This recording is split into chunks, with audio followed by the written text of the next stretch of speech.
عن ابی ہریرہ رضی اللہ تعالیٰ عنہ قال قال رسول اللہ صلی اللہ علیہ وسلم اذا دخل رمضان فتحت ابواب السماء وفی روایت فتحت ابواب الجنت وغلقت ابواب جہنم وسلسلت الشیاطین وفی روایت فتحت ابواب الرحمہ۔ حضرت ابو ہریرہ کہتے ہیں کہ نبی علیہ الصلوۃ والسلام نے فرمایا کہ جب رمضان المبارک داخل ہوتا ہے یعنی شروع ہوتا ہے تو پھر آسمان کے دروازے کھول دیے جاتے ہیں، اور ایک روایت میں یہ ہے کہ جنت کے دروازے کھول دیے جاتے ہیں اور جہنم کے دروازے بند کر دیے جاتے ہیں، وسلسلت الشیاطین اور شیطانوں کو جکڑ دیا جاتا ہے، اور ایک روایت میں یہ ہے کہ رحمت کے دروازے کھول دیے جاتے ہیں۔ عن سہل بن سعد قال قال رسول اللہ صلی اللہ تعالی علیہ وسلم فی الجنت ثمانیۃ ابواب منہا باب یسمی الریان لا يدخلہ الا الصائمون۔ نبی علیہ الصلوۃ والسلام نے فرمایا جنت کے 8 دروازے ہیں، ان میں سے ایک دروازے کا نام ریان ہے، تو فرمایا اس سے صرف روزے دار داخل ہوں گے۔ عن ابی ہریرہ رضی اللہ تعالیٰ عنہ قال قال رسول اللہ صلی اللہ تعالیٰ علیہ وسلم من صام رمضان ایمانا واحتسابا غفر له ما تقدم من ذنبه ومن قام رمضان ایمانا واحتسابا غفر له ما تقدم من ذنبه ومن قام لیلۃ القدر ایمانا واحتسابا غفر له ما تقدم من ذنبه۔ نبی علیہ الصلوۃ والسلام نے فرمایا، حضرت ابو ہریرہ راوی ہے، حضور نے فرمایا کہ جس بندے نے رمضان المبارک کے روزے رکھے ایمان اور ثواب کی نیت سے، ریا سے پاک ہو کر، ریاکاری نہیں تھی اس میں، تو اس کے سابقہ تمام گناہوں کو معاف کر دیا جاتا ہے۔ اور نبی علیہ الصلوۃ والسلام نے فرمایا کہ جس آدمی نے نماز تراویح پڑھی یعنی رمضان المبارک کی راتوں کو قیام کیا، تو حضور نے فرمایا کہ ایمان اور ثواب کی نیت سے غفر له ما تقدم من ذنبه، اس کے بھی تمام گناہوں کو معاف کر دیا جاتا ہے۔ اور نبی علیہ الصلوۃ والسلام نے فرمایا من قام لیلۃ القدر ایمانا واحتسابا، اور حضور نے فرمایا کہ جس نے لیلۃ القدر کی رات قیام کیا یعنی اس کو زندہ کیا اور ساری رات وہ اللہ کے سامنے کھڑا رہا ایمان اور ثواب کی نیت سے، تو حضور نے فرمایا اس کے گناہوں کو بھی معاف کر دیا جاتا ہے۔ جو نبی علیہ الصلوۃ والسلام مبارک تقریر فرماتے تھے نا، انس بن مالک کہتے ہیں کہ کلما خطبنا رسول اللہ صلی اللہ تعالی علیہ وسلم الا قال لا ایمان لمن لا امانۃ لہ ولا دین لمن لا عہد لہ۔ انس بن مالک نے 10 سال ظاہر ہے حضور کی خدمت کی، تو کہتے ہیں میں نے حضور کا کوئی کم ہی ایسا خطبہ سنا ہوگا جس میں حضور نے تقریر سے پہلے یہ نہیں فرمایا لا ایمان لمن لا امانۃ لہ، فرمایا اس کا تو ایمان ہی نہیں جس کے اندر امانت داری نہیں ہے۔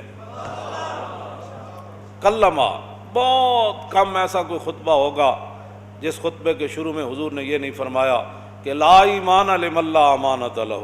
امانت وہ حکمرانوں کے پاس ہو، وہ مولویوں کے پاس ہو، حافظوں کے پاس ہو، وہ قاریوں کے پاس ہو، وہ محدثین کے پاس ہو، وہ صوفیوں کے پاس ہو، وہ غوثوں کے پاس ہو، وہ عوام کے پاس ہو، وہ باپ کے پاس ہو، وہ ماں کے پاس ہو، جس کے پاس بھی جو امانت ہے، یہ مراد نہیں ہے کہ صرف حکمران اس سے مراد ہے۔ ہاں، جو امانت اللہ نے، حضور نے فرمایا یہ بچے تمہارے لیے امانت ہے۔ چھوٹی عید کے خطبے میں حضور نے فرمایا کہ یہ اولاد جو ہے تمہاری امانت ہے تمہارے پاس۔ کیا مطلب؟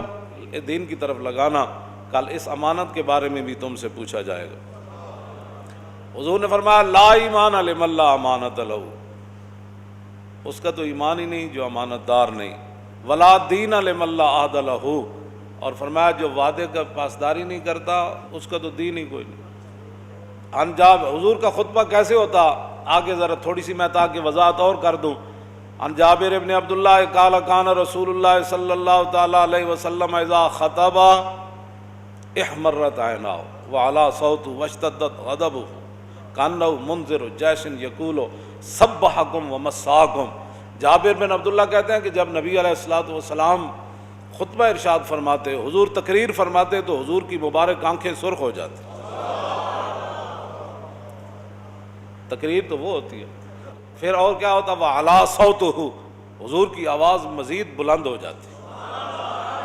وَاشْتَدَّتْ غَضَبُهُ، حضور کا جاہ و جلال اس کے اندر اور اضافہ ہو جاتا.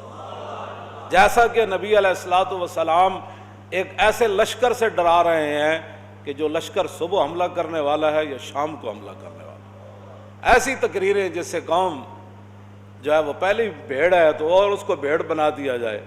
او جی مولانا اسلام تو بڑے امن کا درس دیتا ہے. میں نے کہا ہومن امام الانبیاء، ہومن محبوب رحمت للعالمین، خیمہ افلاق کا استادہ جنہاں دے نام نال کھڑا ہے تے او تقریر فرمان تے انہاں دی مبارک اکھاں سن. مولانا تھوڑی امن سے بات کریں، آپ کو پتہ نہیں ہے اسلام امن کا درس دیتا ہے. میں کہو جنہاں دین دیتا انہاں دیاں اکھاں سرخ ہو جاندیاں تھا. انہاں دی مبارک اکھاں دے تو کوئی قیمت ہی کوئی نہیں نا. وَعَلَىٰ صَوْتُهُ، حضور کی آواز پہلے سے زیادہ بلند ہو جاتی. حالانکہ نبی علیہ الصلوۃ والسلام کی مبارک آواز میں اللہ نے یہ معجزہ رکھا ہے کہ جس طرح قریب والے کو حضور کی مبارک آواز سنائی دیتی، اس طرح 1,24,000 میں سے جو آخری صحابی بیٹھے تھے نا عرفہ کے میدان میں، جس طرح قریب بیٹھے صدیق اکبر کو آواز آ رہی تھی، اسی طرح آخری صحابی کو بھی ایسے آواز آ رہی تھی. تو میرے آقا و مولا کی مزید آواز بلند ہو جاتی. وَعَلَىٰ صَوْتُهُ، اور وَاشْتَدَّتْ غَضَبُهُ، اور حضور کے جاہ و جلال میں اور سختی آ جاتی. قوم کو یہ مزاج بتایا ہوتا نا کہ حضور ایسے خطاب فرمایا کرتے جی، تو پھر قوم ہماری ناموس رسالت کے مسئلے کو بھی سمجھ جاتی، پھر حضور کی عظمت کو بھی سمجھ جاتی قوم، اور پھر رسول اللہ کی ختم نبوت کے مسئلے کو ایسے سمجھ جاتی کہ ایسے تلوار بھی کھڑی ہو حضرت حبیب بن زید کے سر پر، مسلمہ خود اٹھ کر کھڑا ہو جائے کہ بتاؤ میں کون ہوں. فرمایا تو کون ہے؟ رسول تو رسول اللہ ہی ہے. تو کون ہے؟ کیا باتیں کرتا ہے؟ تو کون ہے؟ رسول تو رسول اللہ ہی ہے. تو کون ہے؟ ایسے جاہو جلال سے تقریریں ہوتی نا ختم نبوت پر. تو پھر حضور ظاہر بات ہے حضور وضو کے بھی مسائل بتاتے تو حضور کا اس وقت بھی انداز پھر. عن سلمان الفارسی قال خطبنا رسول اللہ صلی اللہ تعالی علیہ وسلم فی آخر یوم من شعبان.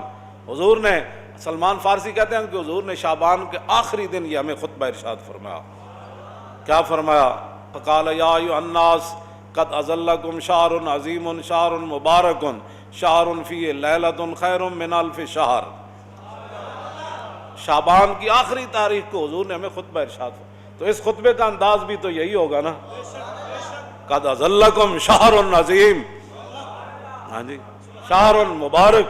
اس طرح ہی حضور نے فرمایا ہوگا نا تمہارے پاس بھائی بڑا عظیم مہینہ آنے والا ہے، بڑی برکت والا مہینہ آنے والا ہے، اور ایسا مہینہ آنے والا ہے جس کی ایک رات 1000 مہینوں سے افضل ہے.